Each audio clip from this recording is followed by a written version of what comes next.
ปรับขึ้นคืนอากรสมไส้น้ำมันแอดซังจาก 15% เป็น 25% และกระส่วนจาก 0% เป็น 5%วันที่24มิถุนายน2026กรมการค้าภายในกระทรวงอุตสาหกรรมและการค้าออกแจ้งการปรับราคาน้ำมันเสื้อไฟโดยอีกน้ำมันแอดซังธรรมดาปรับขึ้นเป็น 5,000 กีบต่อลิตรส่วนน้ำมันกระส่วนปรับลงเป็น 480 กีบต่อลิตรและราคาน้ำมันแอดซังพิเศษอยู่ที่ 35,840 กีบต่อลิตรปรับลง 5,370 กีบต่อลิตรจากวันที่ 14 มีนาคม 2026 1. การปรับราคาน้ำมันเสื้อไฟครั้งนี้แม่นปรับอัตราอากรสมไส้น้ำมันแอดซังธรรมดาจาก 15% เพิ่มขึ้นเป็น 25% เพิ่มขึ้นอยู่ 10%และน้ำมันกระส่วนจาก 0% เพิ่มขึ้นเป็น 5%สำหรับน้ำมันแอดซังพิเศษแม่นแยกการคิดรายราคาน้ำเข้า CIF ออกจากน้ำมันแอดซังธรรมดา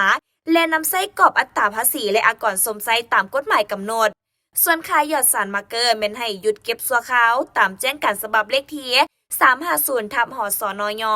ลงวันที่ 18 มีนาคม 2026 2. การคิดรายพันธะและค่าธรรมเนียมต่างๆแม่นให้ภาคส่วนเกี่ยวข้องคิดรายเก็บตามที่ได้กำหนดไว้ในโครงประกอบราคาน้ำมันเสื้อไฟฉบับเลขที่1130/คพน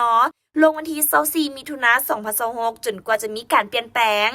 3. ให้บรรดาบริษัทน้ำมันเสื้อไฟปฏิบัติตามเนื้อในข้างเทิงนี้อย่างเข้มงวดและคุ้มครองปั๊มขายย่อยของตนให้บริการอย่างเป็นปกติ